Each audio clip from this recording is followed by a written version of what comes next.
Okay, good afternoon, everyone. Thanks for attending on this, which is the last session of the summit. My name is Kenny Howell. I am one of our network directors at Neverblue, which is a global-wide media company. And today I'm going to be talking a little bit about connecting the European and the North American affiliate markets. About myself, give you a little brief overview. Originally, I'm from Birmingham in the UK. I've been in online marketing now for just over 10 years. Originally working for an SEM company in Birmingham, working with AdWords, SEO, web design for businesses in the UK, getting them up and running to get traffic to their websites and leads. Had quite a bit of success in the UK doing that, and decided around 2010 that fancied moving across the other side of the world to a little place called Victoria, which is on Vancouver Island in British Columbia, Canada, and didn't know anything about the affiliate space, and was quite surprised to find that a company of Neverblue's size were on the island. So I started the company as an affiliate manager, and my plan was to bring on affiliates from the European area, and had some good success in the 18 months that I was an affiliate manager. A lot of the success I would put that down to was the fact that I was European from the UK, working with a North American company, and being able to relate to people probably a little bit different to some of the North American affiliate managers. So and that's kind of a little bit about the presentation today, is how to connect with people in other areas. So after a year and a half of being an affiliate manager, I moved into a management role where I headed up the network, looking after our affiliate managers, our business development managers, and our account managers. And then more recently, I spent 6 months in our London, UK office, working with the team over there to grow our revenues. So I have a little bit of experience of living on both sides of the pond. And obviously working on the affiliate space. I'm still getting to learn some of these markets as well. So I'm not an expert yet, but I'm going to give you a little bit of insight today. Moving on, I know this presentation's not about the company that I work for, but if you haven't heard of Neverblue, we are a performance marketing network. We are owned by global-wide media, who purchased us 2 years ago. Our CEO is Farshad Fardad. We have around 160 people. We have an office in Los Angeles. We have 2 offices in Los Angeles, one in Victoria, Canada, one in London, and one in Hong Kong. So we have quite a far reach, and there's our investors, Endeavour Capital. As I said, I won't go too much into exactly what we do, but we've been in the space for 10 years. We just celebrated our 10th year anniversary. We're very strong in North America, and we have 30,000 publishers. We have our own internal media buyers. We have a very strong mobile department, and Pulse Mobile, which you can see up on the left-hand side of the screen there, that's kind of like our mobile agency that we use to obtain new business. Global-wide media have also been in the space for a long time. They're a very strong email network with their own internal records, and they're very strong in the US and the UK. And yeah, obviously, right at the end there, pay-per-call is something that we've gotten into in the last couple of years, and we've seen a lot of success, especially in the UK and Canada. So this presentation's around 20 minutes, so it's not going to be too in-depth, but I'm going to go through some of the differences in the markets, some of the emerging markets in Europe, a little bit about traffic sources, how to match offers, trends, and then I'll take a few questions at the end. So, North America v Europe, main differences. First off, I put models, and I guess, in all honesty, there's not too much difference between the models in both both areas. You can, have CPA, CPL, CPC, CPM across both. It doesn't matter where you are. But what we find at Neverblue, and one thing I wanted to say actually, guys, is that a lot of the information I'm going to share with you today is probably more so from our network rather than the industry. More because we don't actually, myself and our affiliate managers, we don't run traffic ourselves, and that's something that we have chose to do, so that we know a lot of affiliate networks do that to try and steal ads and that kind of stuff. But we try and stay away from that. So yeah, as I said, I think the one area with models that we see a difference is that there aren't as many CPL campaigns in the European market. One thing that we've done as a company over the last couple of years is very carefully taken some of the CPA campaigns and turn them into a CPL model ourselves, where we act as the advertiser, and then we take a lot of the risk up front, because we find that the European guys aren't as good at monetizing those leads as say the North American market. Another area that's quite different from what I see, especially in the UK now, is there was a lot of agencies where affiliate marketing is just another branch of what an agency does. So we work with companies like Teradata, Mindshare, to name a few, MC Saatchi, and obviously as a network we try and get as many direct partners as possible, but we found that can be difficult for some of the long-standing advertisers in the market. So one thing I would suggest, and obviously this session is aimed at affiliates, is for you to make sure that you're working with a network that has these agency connections, which should give you more open inventory for campaigns. Next online, we have language. There's over 225 languages spoken in Europe. There's over 200 million more people that live in Europe. And I think, there's obviously English American is the most common language in North America, but there are around 5 languages that are spoken on a regular basis. So this can be a hindrance for affiliates, but it can also be a huge opportunity. Traffic can be expensive or cheap in Europe, but from what we've seen over the last few years is that a lot of our partners and affiliates have come into the European market and have found niche traffic sources and have actually been able to make campaigns work at a lot larger scale. So I think language, even though it's probably a lot more work, the fact that you have some great translation services out there, it's a really good opportunity for you to take your skills in the North American market and take them into Europe. Obviously, currency can be probably a negative, dealing with so many different currencies in Europe. Obviously, we do have the euro, but it's more complicated than obviously the dollar over in the US and the Canadian dollar.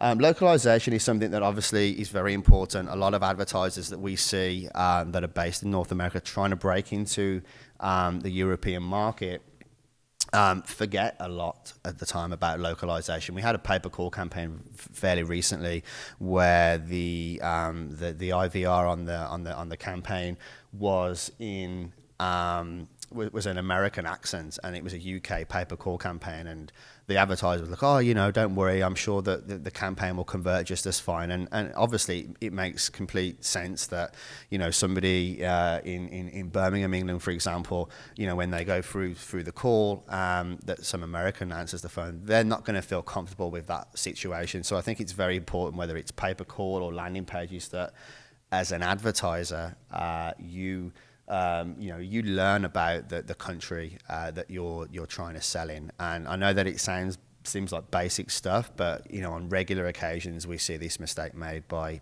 our partners. Compliance, obviously, for affiliates, this is something that is important across the world, and obviously different countries have different rules, regulations, laws. I'm not an expert in compliance, and I'm not proclaiming to be so. But again, I think it's important that you work with a network or with companies that have very strong legal and compliance teams. There are a lot of smaller networks out there that do not treat compliance and legal with enough respect. And for affiliates especially, if you're not aware of this, you can quite easily get into situations where you're running an offer that you think's all great and good, and you could end up getting penalized and into trouble. And we've seen this, obviously in the diet area over the last few years, where quite a few, affiliates have ended up, being in court and getting fined quite heavily. Opportunities, I think all of those areas there are opportunities. Agencies, obviously, as I said, is one for you guys to reach out to, whether it's direct or through a network. And again, language localization. These are areas where I think North American affiliates, from what I see, they're very good at sending traffic in North America and to North American offers. But there's if you can find the art of transferring those landing pages, those keywords, that traffic into different languages, then there's a lot more money to be made there. Our network, I would probably suggest at the moment, is probably 65% US traffic compared to the other regions, and that doesn't include Asia as well. So we're trying to educate our publishers, to branch out, and obviously we have our office in London where we have affiliate managers that speak different languages, and that is definitely helping us. Moving on, this slide was taken and was on the IAB site from the UK a few weeks ago. In Europe alone, 2013, there was a growth of around just under 12% in online ad spend. Which is impressive, and the total spend, I believe, for the year in 2013 was 29 billion euros, which is a huge market. It's not too far away from the North American market, and there was a couple of countries in here that really sort of, didn't surprise me, but it is interesting to see Serbia and Romania in there. I think everybody knows that Russia over the last few years has really come into its own. It's obviously a country with a lot of people, some big companies out there. There's a lot of traffic available, and we had some huge success in, I think it was February this year, where we had a lot of traffic coming in for the travel vertical, and we did really well with some of the companies like Booking.com, Hotels.com around the Winter Olympics. Obviously, that doesn't represent that spend there, but we've also seen some growth in Turkey, and that's one of our areas for growth in the next 12 months. Traffic and matching offers, again, we're an affiliate network, and, we don't, or I definitely don't buy traffic, although, I know, I do buy a couple, have in the past, but not recently. And, obviously I'm not going to tell everybody where to buy traffic, but I think it's very important as an affiliate to be careful when you're buying traffic. I've seen, in my affiliate manager days, affiliates, there was a campaign called Agoda, for example, which was producing amazing results, and some of our affiliates, this one guy in particular, just went out, didn't do his research on the traffic that he bought, spent $20,000, and didn't make any money at all. So I think it's very important that any people you work with from a traffic source point of view, you are really getting referrals, like you're employing somebody for a job. Find out, get some references. I know there are obviously ad exchanges out there that they don't give you customer support until you spend a certain amount of dollars, but obviously I think it's important that you check that company out and you do your background checks. And then obviously one thing that we're very good at Neverblue and Global Wide is connecting the right traffic to the offers. I think having affiliate managers with different language skills within our company is something that helps us, massively to see results when it comes to matching the traffic to the offers. And I think, as an affiliate, the better the relationship you can have with your affiliate manager, the more success that you're going to have. Trends. So yeah, this is kind of an interesting slide. Again, it's not a slide regarding trends in the marketplace. It's more sort of the trends that I've seen in my 5-6 years at Neverblue. Kind of came in just after the diet days, but the reason why I wanted to talk a little bit about these is because obviously it's interesting that a lot of these verticals here are here to stay and aren't going around. I've seen a lot of different kinds of products and services walking around the show floor, but these are verticals with traffic trends within them that aren't going anywhere. So if you're an affiliate and you're just getting into the game, these are some of the verticals that I would suggest you try and get into, because they're going to be around for a long time. Travel isn't going anywhere. E-commerce, not going anywhere. Dating, it's seen its peak, and it's definitely, you know, it's not in the growth stage as it was maybe a few years ago. But as I said, these are very solid verticals for Neverblue. You know, 2 years ago, 3 years ago, we didn't do anything in travel. Now we work with all the biggest travel companies, as far as I'm aware, within that vertical, and you know, we see a lot of success. One thing that I put down here, and this is sort of overall for the presentation, is that again I see a lot of North American affiliates tunnel zoned into their own their own area, and that makes sense because you know your own country, you know your language, but there is a lot of traffic out there that can be bought. We have a few offers that are based around the NFL, and obviously when those games are played, there's a huge surge of traffic that comes with those, and you know, we see some excellent results, but there's also sporting events around the world which we also don't see capitalized on at Neverblue. For example, you know, the World Cup happened fairly recently, and we had a few advertisers that put up a few offers again from North America, but it didn't seem to have the same effect. So we're working closer with some of our European advertisers now to capitalize more on these events in the future. That's pretty much it. The roundup, I guess, was going to be more to the point of, you know, I think it's important for an affiliate to get to know the area or the country that you want to promote in.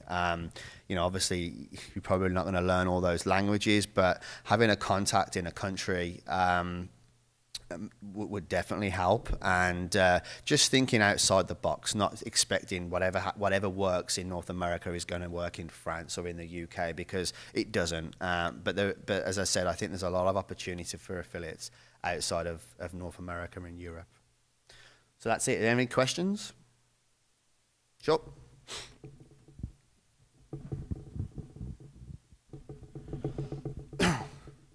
So, hi, I'm Mike from Trade Doubler, coming over from German office. Therefore, I have two questions. One is regarding Germany. I didn't see that on your slide regarding emerging markets. What I saw was UK and Austria. UK for me is the biggest market in Europe regarding affiliate. Yeah. Austria is more or less the smallest market. So don't you see Germany emerging, or just... Well, those stats were not necessarily for affiliate marketing. It was more sort of online marketing, and the IAB site, you know, which pushes this information out, you know, is obviously a bit wider than the affiliate marketing side of things. So, I mean, you know, you guys have been in Europe a lot longer than us, so you know, you definitely have, you know, probably a one up on us as far as you know, traffic goes.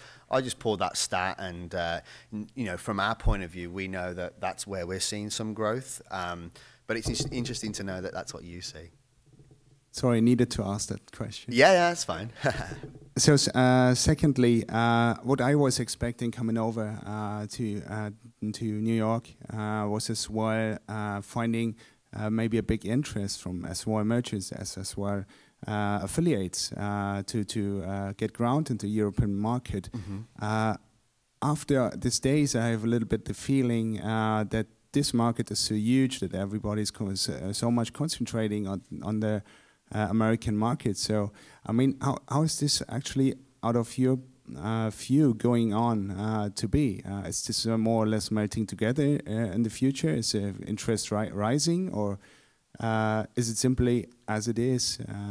I think you know, affiliates, especially in North America, as I said, they're good at what they do, and they stay within their comfort zones. I think, you know, we've seen from our point of view, we had Groupon on as an advertiser, which I'm sure you guys did too, and it was a huge success for us, and it opened up the eyes to some of those affiliates to say, well, hey, you know, we can produce results in other countries. So I think, you know, it's definitely a struggle. As I said, you know, we're a household name in North America. We're trying to, you know, push more in Europe, and it's not easy. But I think for the most part, we're striving to get stronger advertisers on board to show our North American base that it can work over there, and it's down to us as well. I think as a network to work with our advertisers to also educate our affiliate base on how to do things out there, and that's something that, from our point of view, we're trying hard with webinars and trying to, you know, set different things up with our affiliates, because, you know, we obviously have a huge portfolio, but they don't, you know, how to make things work there sometimes can be a lot different to North America. Thank you. That's it. Okay. Well, thanks, guys, for... Oh, one more question. We have time? Okay. So the language barrier. Yeah. So let's say I have a certain company, right, that unfortunately everything is in English, right? But there's the possibility of, let's say, in German or in Chinese. Now, is it the company that has to come up to date with, you know, because they need customer service in this area, they need people to speak the language and so forth and so on. So does a person go to you and ask you to bring them on board because you have that infrastructure? You said you have the different languages. Yeah, I think from a what's the realistic way of doing this? I think from a merchant point of view, you know, we need to help educate you guys for sure on what we see, what can work. But I mean, we can't, you know, we don't do that for you. I mean, okay. You know, it's maybe we should. Have you ever had to approach a merchant to tell them that they need to branch out into this because you've seen a potential market there, or a potential affiliate? Yeah, all the time. You know, I mean, a lot of huge example for me, although I wasn't involved 100%, was you know, Cupid PLC was an advertiser of ours, and I know that, you know, they were very strong in all the English-speaking countries, and I think it was around 3 years ago, you know, they wanted to break out into France, to Germany, to Italy, and our account manager, who at the time was fantastic, he helped, you know, to take that campaign into different geos. So it can be done. I mean, this account manager was... Well, I mean, it depends on how many people you got working on it, and what needs to change, right? I mean, if we're talking about call centers, or, you know, I mean, obviously that's going to take a lot longer than just changing around a bit of language on the page. So, I mean, it definitely can be done, but at the end of the day, you know, you need to have a good evaluation on what the potential is in that market. There's no point spending, yeah, exactly. If the potential's there, and you obviously have to move fast, because if you don't, the opportunity on that potential traffic could go. So yeah, I'm sorry we haven't got any more time for questions, because they're kicking us out to break things down. But I've got some cards here. If you want to have a quick chat, let me know, and yeah, please feel free to drop me an email. Thank you.